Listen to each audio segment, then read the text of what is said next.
Los derechos humanos no se redactaron para convertirlos en papel mojado, no están ahí para recordarlos de vez en cuando en algún brindis al sol, sino para aplicarlos precisamente cuando se hacen más necesarios. Los derechos humanos los redactó una Europa a la que todavía le dolían los horrores de la Segunda Guerra Mundial, pero parece haberlos olvidado la Europa del siglo XXI, la de la era digital y las grandes multinacionales, la Europa que recorta derechos sociales al mismo tiempo que multiplica exponencialmente el presupuesto en control de fronteras. Es una Europa sin vergüenza, por eso cuando vemos a cientos de miles de refugiados agolparse a las puertas de Europa, a jugarse la vida para salvarla, cuando vemos a niños, a ancianos y a familias enteras subiendo a barcas improvisadas para atravesar el Mediterráneo una noche de invierno cualquiera, es precisamente cuando no podemos olvidar el artículo 3 ni el 14 de esa declaración, los que dicen que toda persona tiene derecho a la vida, a la libertad y a la seguridad de su persona, y el que asegura que todo individuo merece también asilo cuando es víctima de persecución.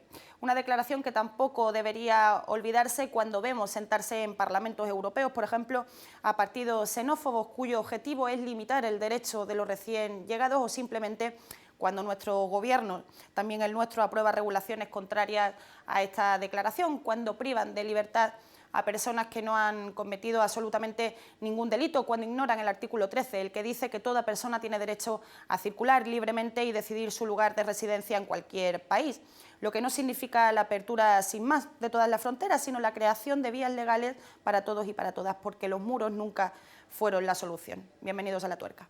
El Mediterráneo se ha tragado este año a cerca de 3.800 personas que intentaban llegar a las costas de Europa, según las Naciones Unidas, aunque la cifra podría ser todavía mayor, pues no siempre se tiene registro del número de inmigrantes que se arriesgan a atravesarlo. Es ya la frontera más peligrosa del mundo, la cara más dura de un fenómeno, la migración, que ha marcado la historia del ser humano desde sus inicios y, por supuesto, la de nuestro país, en un viaje de permanente ida y vuelta, mientras durante los años 60 y 70 cientos de miles de españoles cruzaron la frontera en busca de una vida mejor.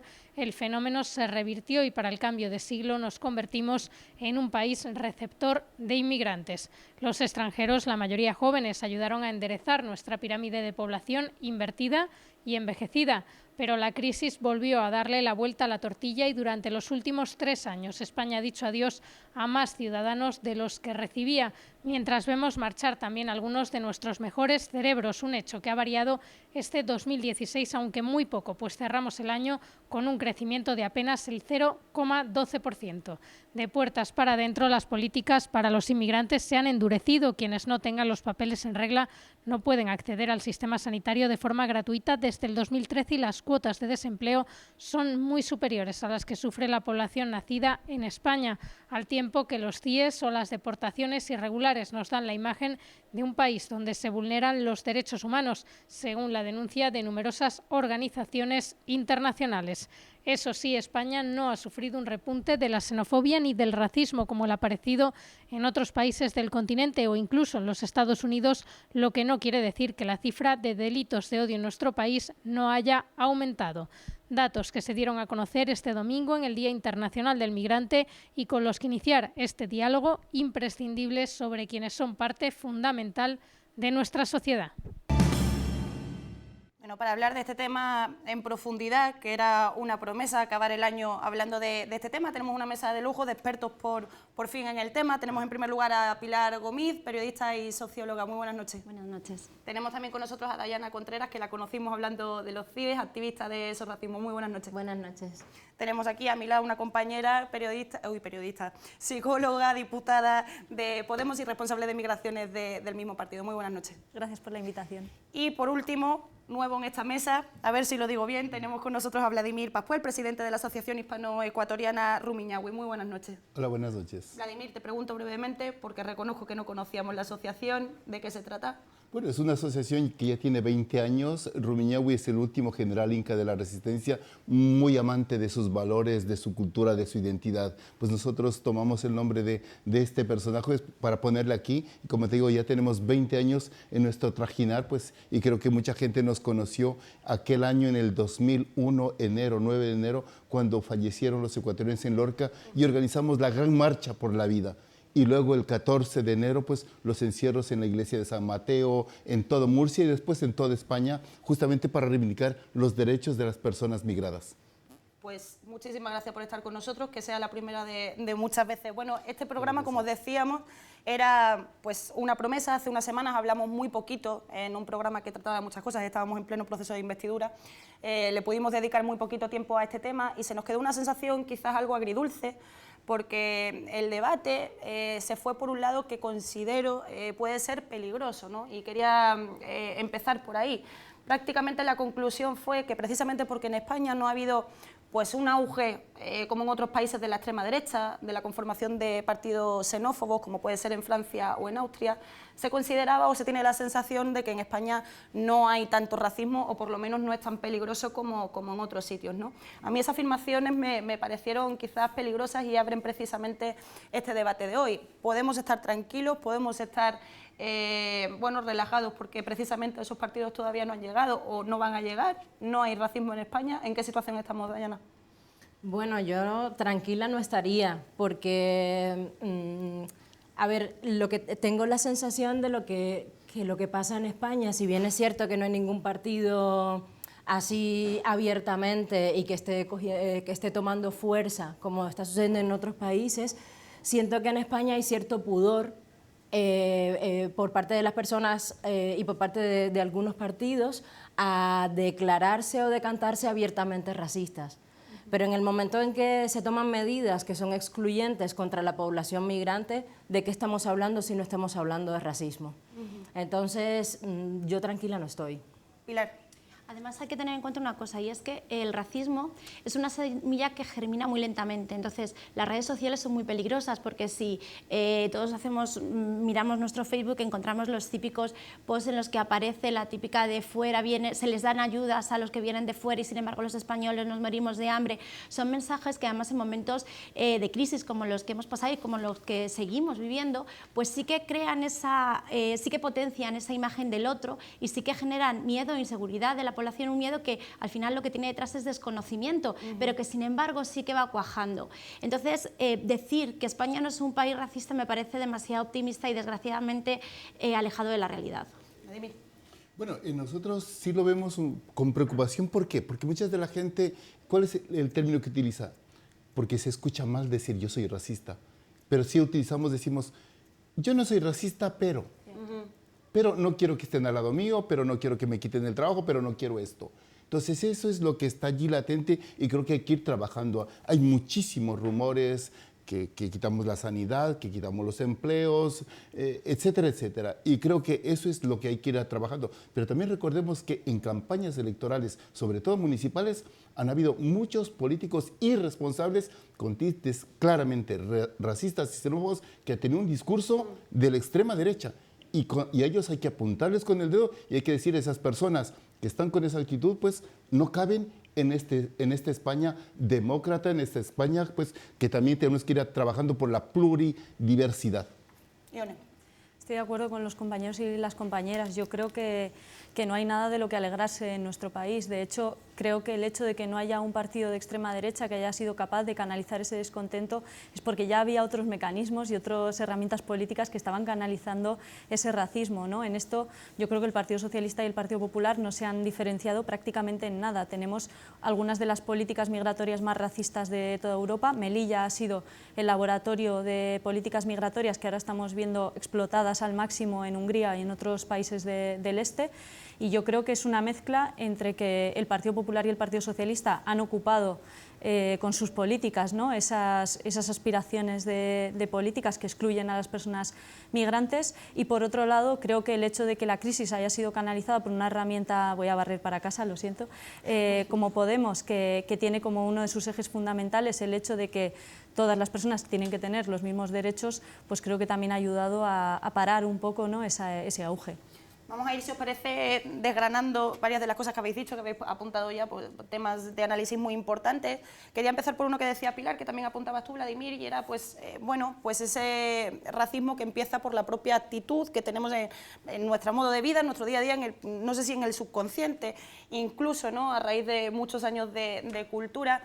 Pero claro, lo que habéis dicho tiene cifras, es que casi el 65% de la población piensa que los inmigrantes nos quitan el trabajo a los españoles. Esto es una cifra real que salió en una encuesta de Metroscopia hace nada, ¿no? Decíamos aquí, mira, casi el 47% piensa que saturan los servicios públicos también, como la sanidad, de ahí la retirada de la tarjeta, ¿no?, universal, o también, por ejemplo, una cifra más baja, pero también me parece muy peligrosa, casi el 30% que piensa que nos están, bueno, transgiversando un poquito nuestras costumbres culturales, cosa que también parece bastante peligrosa.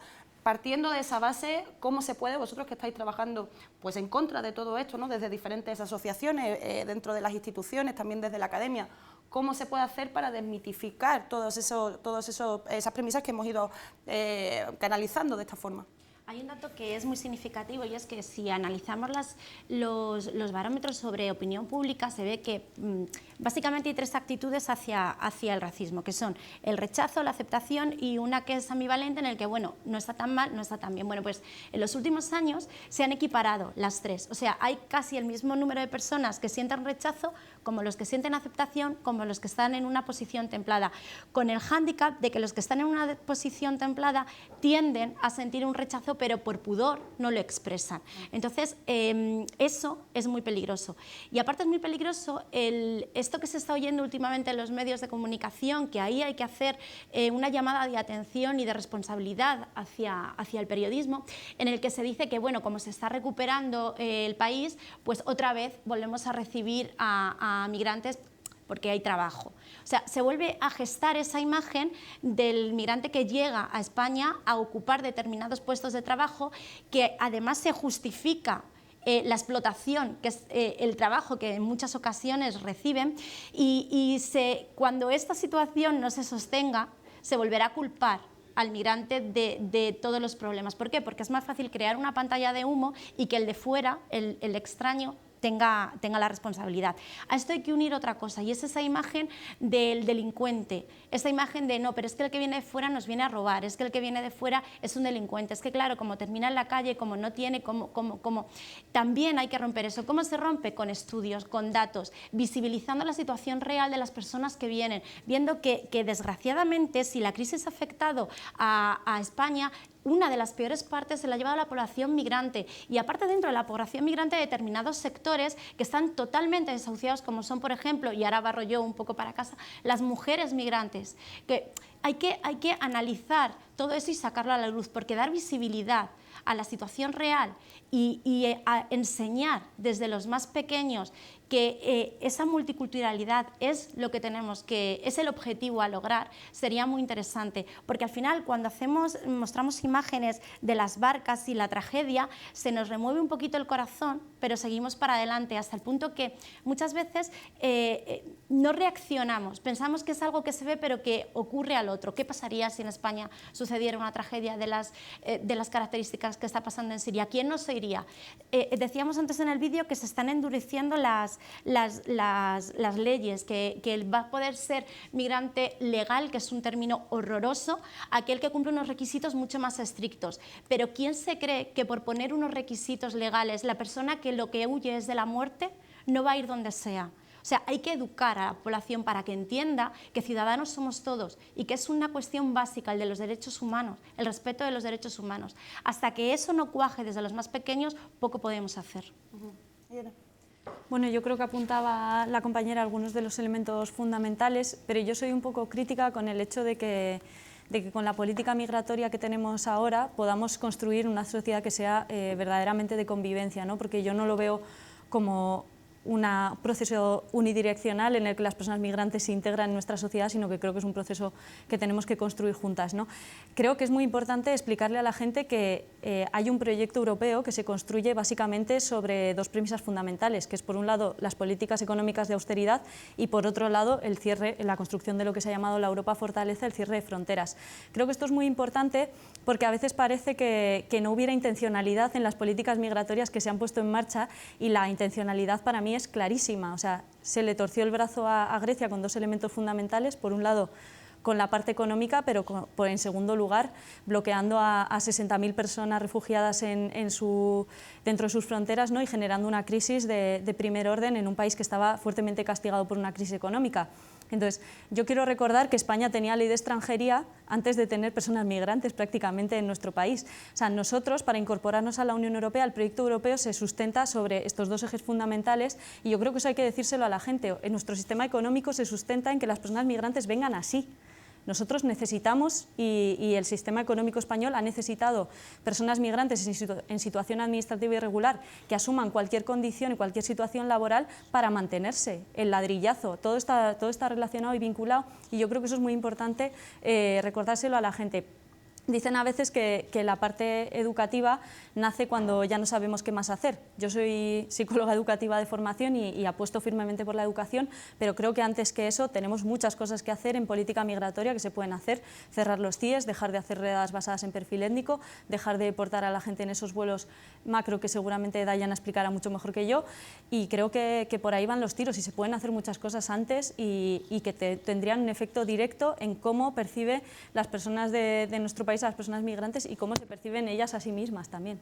Dayana, recogiendo un poco el guante de lo que decía Ione y dándote la palabra a ti, sí que te pediría, precisamente por esa experiencia de esos racismos, que también nos materialices un poco también en qué se está materializando el racismo en España, ¿no? Porque claro, sí que es cierto que quien no tiene pues una relación directa o no lo vive en primera persona, pues no lo entiende, pero están pasando cosas que sí son claramente racistas en la calle, en las instituciones y en las políticas, ¿no? Claro, un poco al hilo de lo que estaba hablando Ione, en el momento en que hay un control en la entrada de un metro, en un barrio donde se conoce que hay bastante flujo de población migrante, y se pone ahí la policía a hacer un control de enséñeme sus papeles o no, esto nos dice algo. O sea, la policía sale a la calle a hacer esas redadas.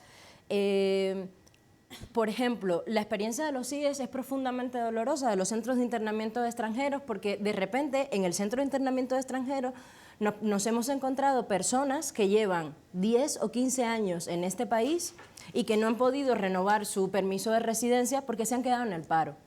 Entonces, en el paro se ha quedado muchísima gente en España, pues fruto de la crisis o lo que sea, ¿no? Entonces, está quien lo pasa mal y está el que ha estado trabajando durante 10 años, que se ha establecido en este país, que tiene hijos nacidos en este país, y que de repente le dicen, pues ahora como no tienes trabajo, te vas, o sea, ya no te quiero, te expulso del país, ¿no? Entonces, bueno, puede haber un partido racista que proponga que se hagan estas cosas, pero es que aquí no hace falta que llegue un partido racista, aquí se hacen estas cosas.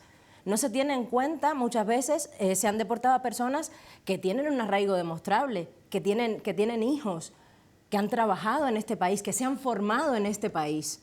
Hace poco hablaba, bueno, en una charla con más personas migrantes, un poco al hilo de este tema, y entonces me contaban que para ellas ahora la situación es tremendo porque ya ellas han migrado, han hecho su vida aquí, y ahora sus hijos que han nacido aquí, pues se van a otros países a seguir su formación, a trabajar, porque aquí no hay trabajo, pero ya son niños que han nacido aquí y que son españoles. O sea, no tienen el peligro de ser como tal deportados porque tienen su nacionalidad. Pero en el momento en que tú te quedas sin trabajo y no se te tiene en cuenta la cantidad de tiempo que tú llevas, lo que tú has trabajado para este país, hay otro tema del que se habla menos, y es el acceso a las pensiones de las personas que han estado trabajando aquí, porque claro, tú has estado cotizando un tiempo, de repente no puedes renovar tu permiso de residencia y te expulsan. ¿Qué pasa con eso que tú has cotizado? Porque a ti te expulsan y te vas con lo puesto, y te expulsan y durante un tiempo no puedes regresar.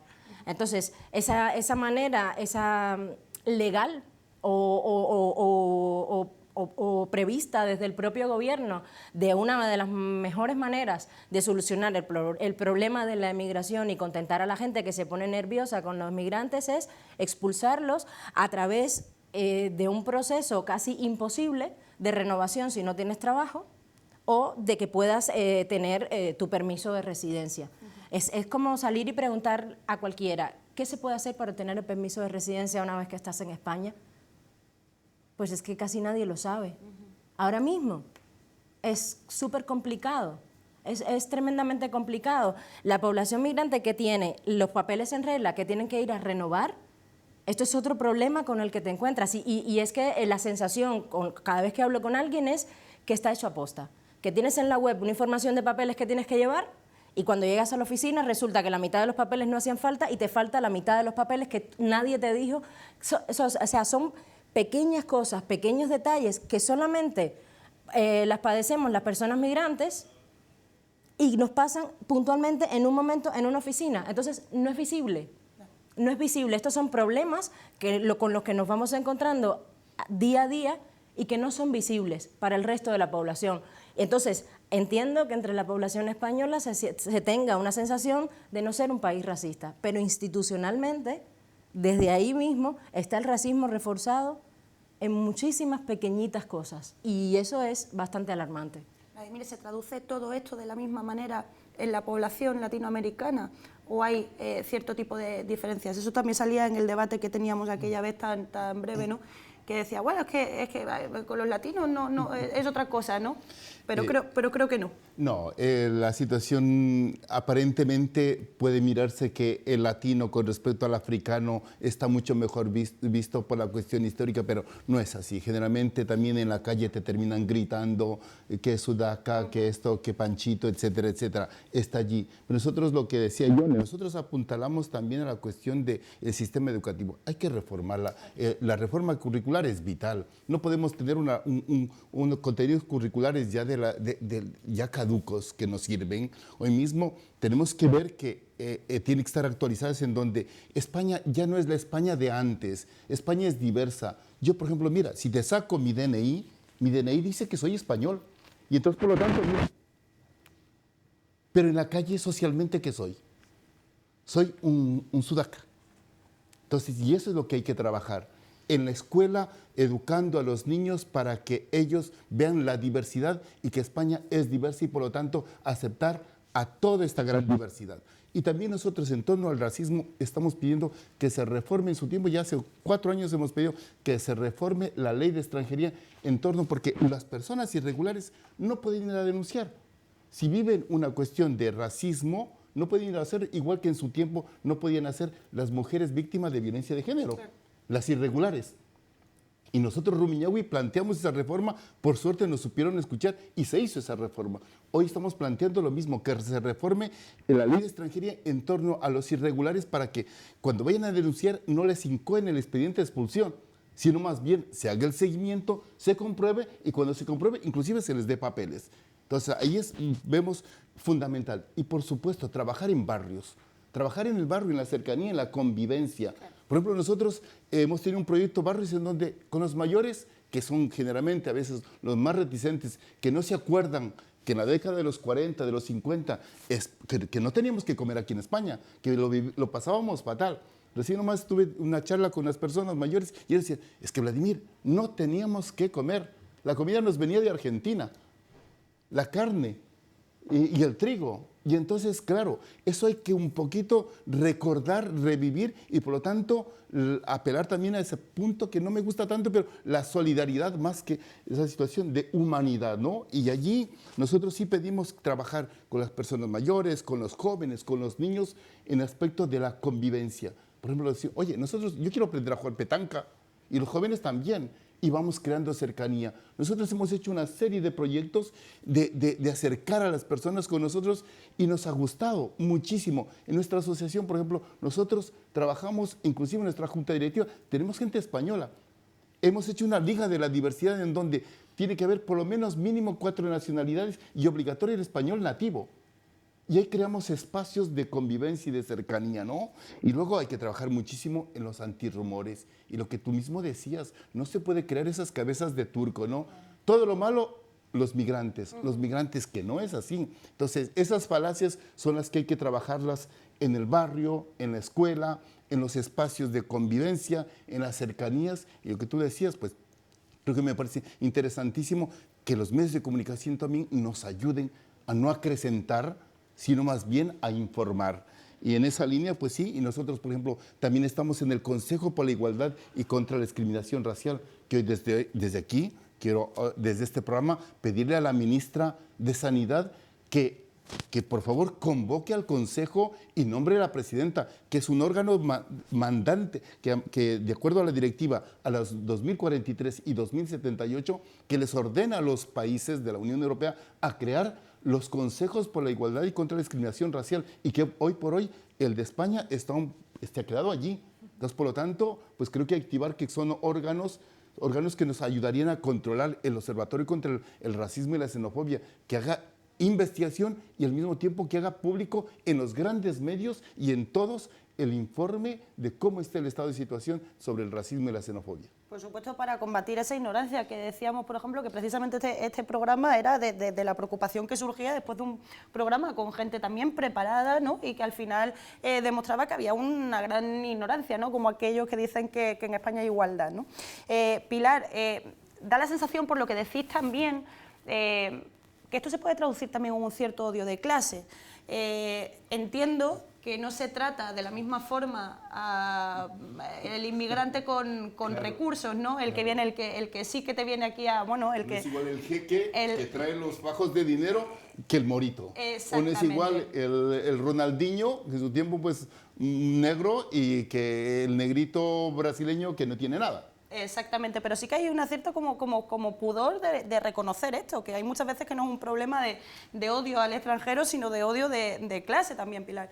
Yo siempre cuando llegan los alumnos y llegan sin saber, ya no solamente aquí, sino incluso en asignaturas como opinión pública que yo imparto, les recomiendo que hagan una lectura del libro de Bauman sobre globalización humana. ¿Por qué? Porque hay un capítulo que a mí me parece espectacular, que habla de la diferencia entre el turista y el migrante. Entonces, resume perfectamente cómo abrimos los brazos, abrimos el corazón, les damos nuestros equipos de fútbol con toda la pasión que aquí conlleva al que viene de fuera con el dinero por delante, al hotel de lujo, y ese no nos da miedo, ese no nos preocupa, al contrario.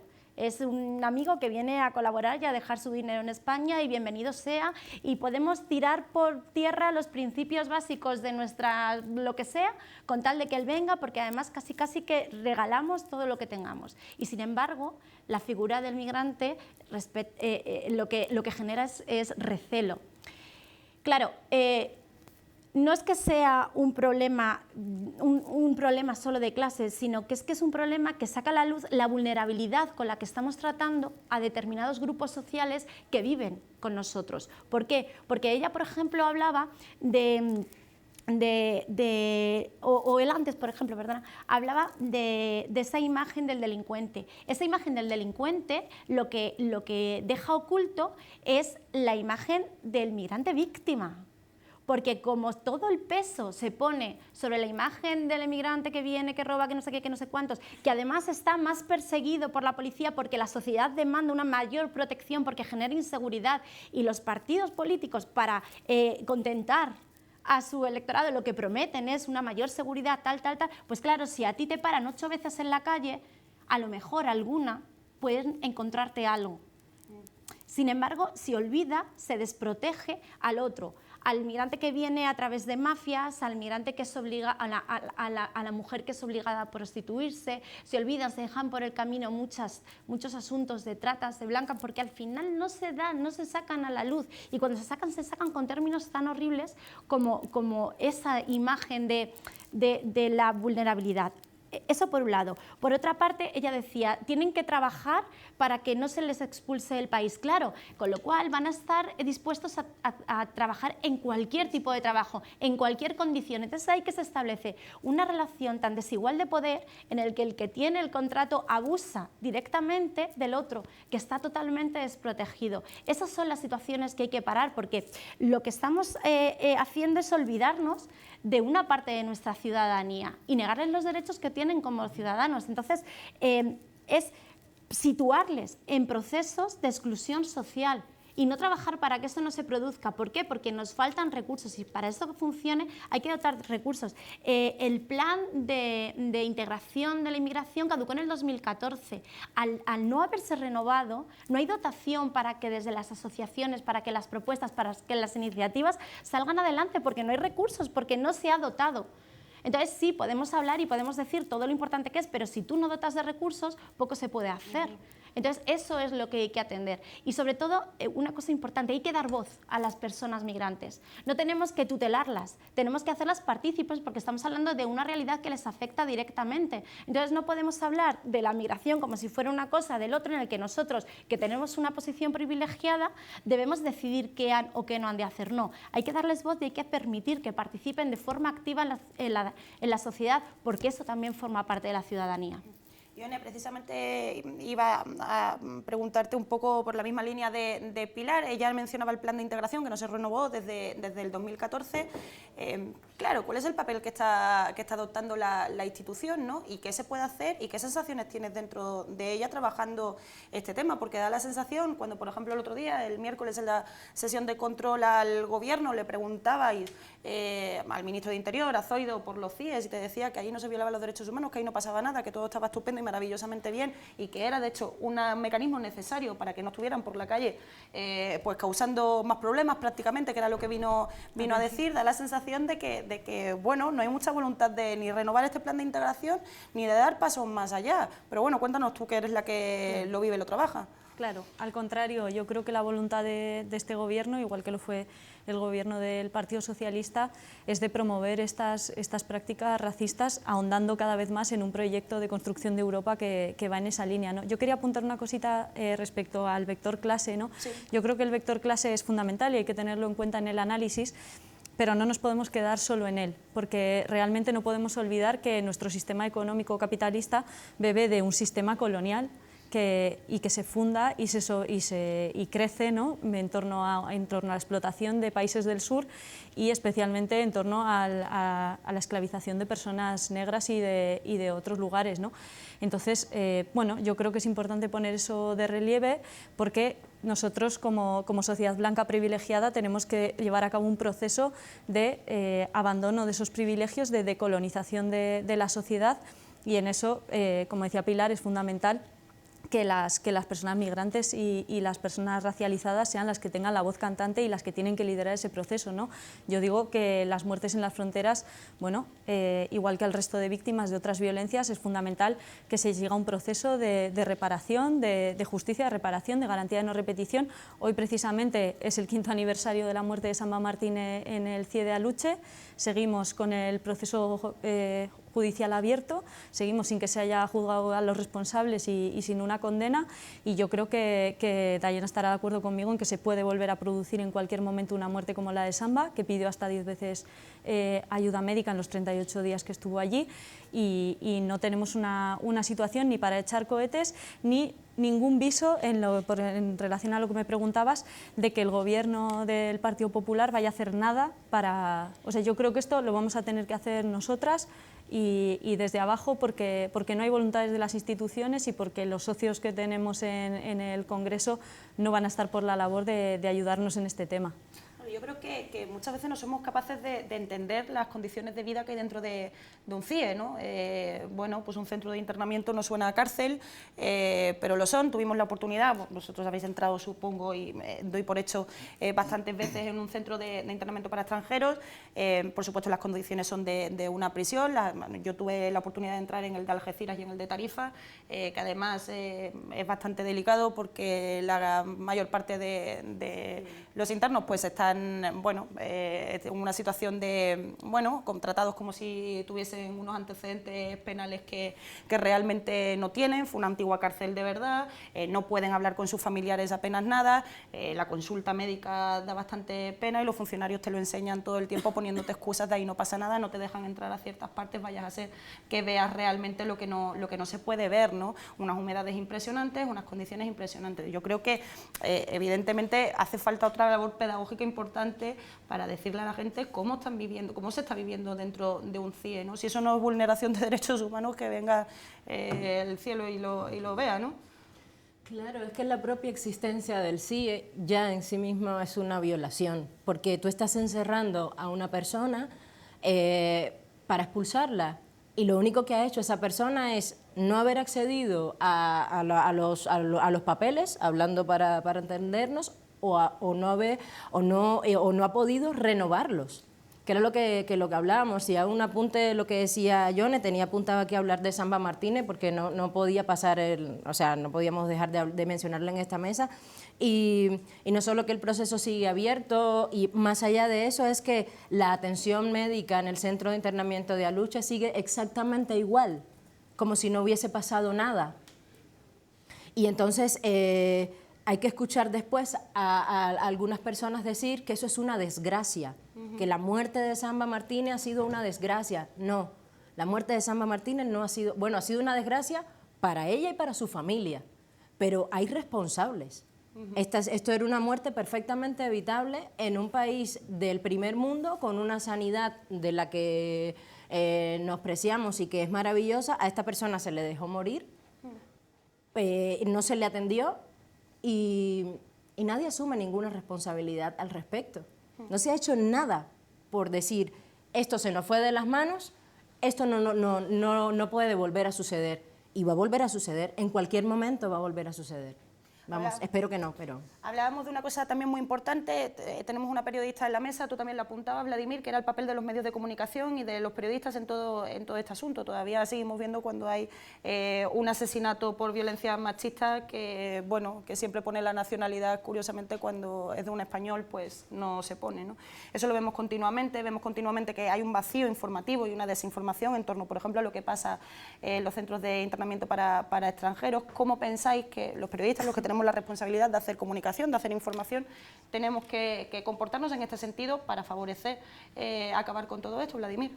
Primeramente creo que ahí está el código deontológico en donde hay que apegarse a él y ser fieles en la información. Pero también cuando yo converso con muchos periodistas, pues dice, es que Vladimir, es que por encima de mí están los dueños. Los jefes. Y ellos son los que marcan la línea. Claro, ahí va una cuestión ya de ética moral y apelamos a eso. Y creo que gran responsabilidad son los dueños, los empresarios, pues de también no ayudar a fomentar una cohesión social para que no se dé esta sociedad de dos velocidades. Una sociedad que lo tiene todo, los autóctonos, mientras hay otra sociedad de los migrantes o los que tenemos ese estereotipo de ser migrantes, pues en donde vamos a una segunda velocidad. Y eso es no trabajar por la cohesión social, no trabajar por seguridad, en vez de invertir en seguridad, en más policía. Hay que trabajar en empleo, en educación, en cohesión social. Hay que invertir allí, no invertir tanto en policías, porque hay que dar trabajo a la gente. Si la gente trabaja, pues, oye, toda la gente está plenamente integrada, es un signo de buena integración. El que tenga empleo, el que tenga una vivienda digna, el que sus hijos vayan correctamente a los centros escolares, el que tengan una buena alimentación. Entonces, nosotros desde Rumiñahui apelamos a eso, a que sea una mayor inversión en estas líneas, pero también el trabajo con los más vulnerables, porque se deja a un lado a los más vulnerables, ¿no? Nosotros desde Rumiñahui también recordamos que cómo ha ido cambiando la actitud de la sociedad española. En el 2000, cuando recién empezábamos a venir los latinoamericanos, pues, y nos descubrieron que estábamos aquí, y se vio toda la cuestión de que vivíamos en situaciones infrahumanas, les afloró el buenismo. Fue una sociedad muy buena. Oye, hay que regularizar, hay que ayudar a ellos. En el 2000, si tú ves los informes que salían, iban en esa línea. Pero luego saltamos al 2005. Fue impresionante. Son necesarios, dijeron. Es que sin los migrantes no crece España. Y salieron un montón de medios de comunicación, de informes. La misma Comunidad de Madrid hizo un informe, la Caixa hizo otro informe. Cantidad de informes en donde apuntalaban que los migrantes eran necesarios. Pero luego vino la crisis y dijeron, no, estos sobran, hay que mandarlos. Entonces mira cómo se ha ido en este caminar sin ninguna brújula, sin ninguna dirección, y no trabajar en una plena integración, en una plena convivencia, en el marco, lo que iniciaba el programa, en el marco de los derechos humanos. Nosotros apelamos a los derechos humanos. Todo el mundo tiene derecho a vivir con dignidad en el espacio que escoja, pero obviamente en un marco legal. Y desde allí nosotros pues estamos pidiendo eso Y también otro de los temas, y aquí, como está una representante de Podemos, apelamos también a los partidos políticos. Si decimos que habemos el 10%, ¿por qué no estamos el 10% representados en los partidos políticos? ¿Por qué no estamos el 10% representados en la policía, representados en los cuerpos y fuerzas de seguridad, representados en la educación, representados en todos los ambientes?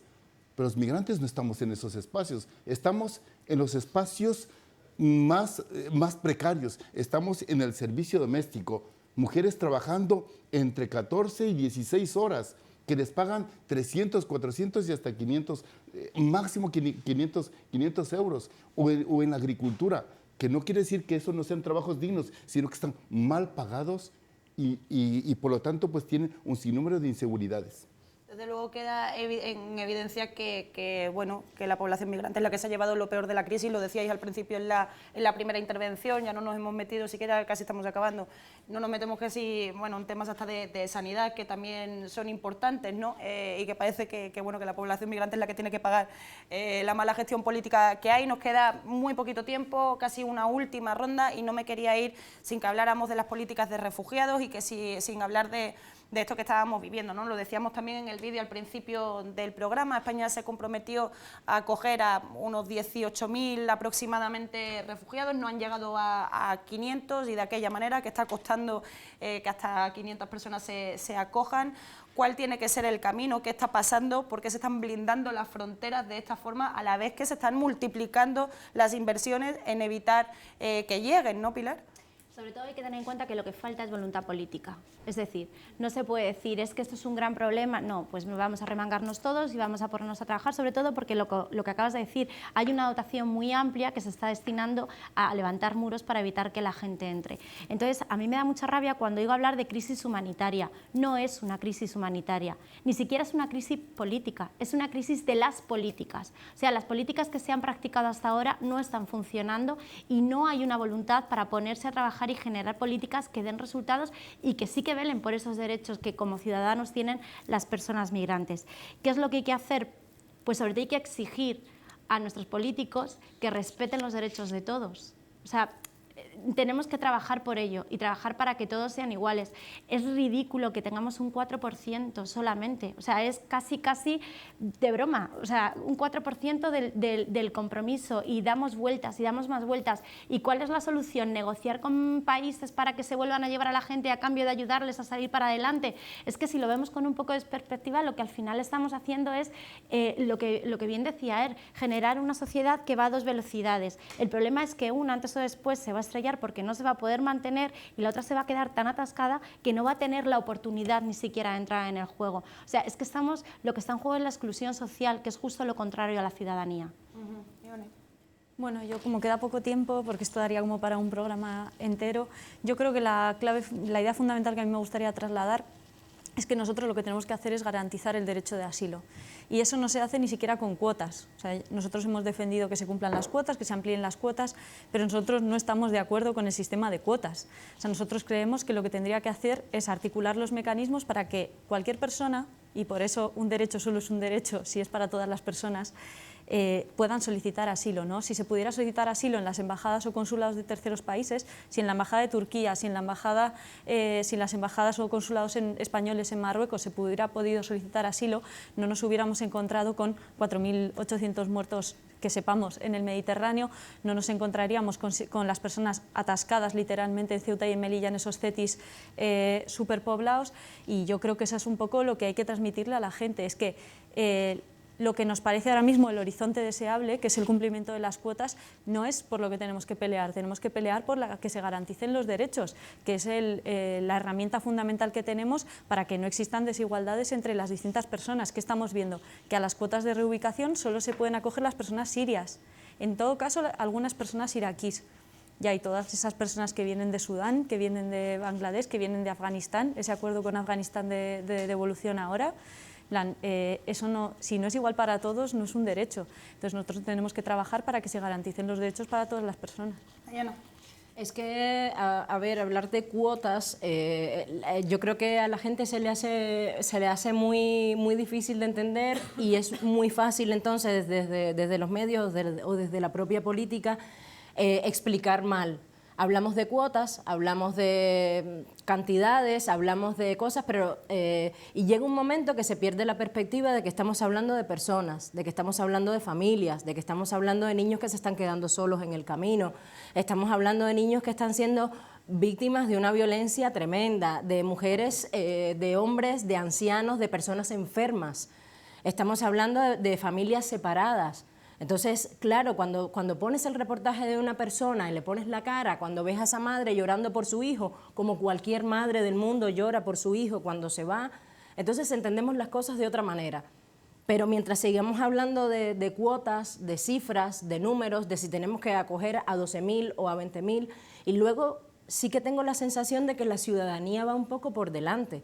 En esta ciudad, en Madrid, cuando se dijo van a venir y vamos a acoger, en lo que los políticos estaban peleando por cuotas, por tal, porque si en Europa, porque si me dicen, porque si estoy obligada, la gente fue rellenando planillas, fue preguntando qué podía hacer, fue haciendo sitio en sus casas y luego pues nos hemos quedado con los brazos cruzados, pues porque no viene nadie. O sea, yo estoy dispuesta a ceder un espacio de mi casa, a lo mejor mi vecina no, pero yo estoy dispuesta a llevar a los niños al colegio para que los padres trabajen, o lo que pueda aportar, pero resulta que hay un bloqueo desde las propias instituciones, que hay unos acuerdos que hay que tratar como si fuera un reparto de animales, de bienes o de cosas, ¿no? Entonces, estamos hablando de personas. Y es lo que volvemos estamos hablando de ciudadanos, estamos hablando de seres humanos. Mientras eso no se tenga claro y sigamos hablando de cifras y digamos 400.022 niños, no. Luego la cara de un niño o el cuerpecito de un niño en la playa llena todo de banderas, ¿no? Pero cuando decimos 400.000 parece que no, o me estoy inventando la cifra, pero parece que no importa, ¿no? Entonces es un llamado a la ciudadanía desde la ciudadanía, porque es la única opción, yo creo, para que las cosas se viabilicen y salgan adelante. Vladimir, te pregunto lo mismo, pero te añado, ¿tienes la sensación de que el hecho de que desde que empezara la crisis 800.000 españoles hayan tenido que ir a buscarse la vida afuera, entre otros sitios de Latinoamérica, ha servido para aprender algo? Bueno, han ido y en Ecuador hay un grupo muy importante. Yo creo que allí habría que entrar un poco más a la sensibilidad, pero yo estoy un poco... Primeramente, en el tema migratorio pediría a los políticos, por favor, la migración debe ser una política de Estado, no de gobiernos, no de partidos políticos. Desde ahí hay partidos mal y pedimos eso. Luego, en torno a los refugiados, yo creo que retroceder, estando de acuerdo con que hay que acoger esta cuestión, pero hay que ir un poco más atrás. Los responsables del polvorín son las potencias del mundo. Porque la gente no quiere venir, seamos reales, no quiere estar en su país en paz. Pero hemos hecho polvorines en diferentes países queriendo pues, defenestrar a todos esos tiranos que estaban en el gobierno, pero hemos creado una situación peor. Y ahí están responsables, por ejemplo, decir, oye, ¿qué pasa a los eurodiputados? ¿Qué pasa en el Congreso aquí? Decir, oye, vamos a parar esta guerra, vamos a exigirle a Putin y a los Estados Unidos y a las grandes potencias, a Francia, etcétera, oye, vamos a parar esa guerra definitivamente, para que la gente no tenga que venir. Entonces, de esa manera, pues que puedan hacer su vida en paz allí.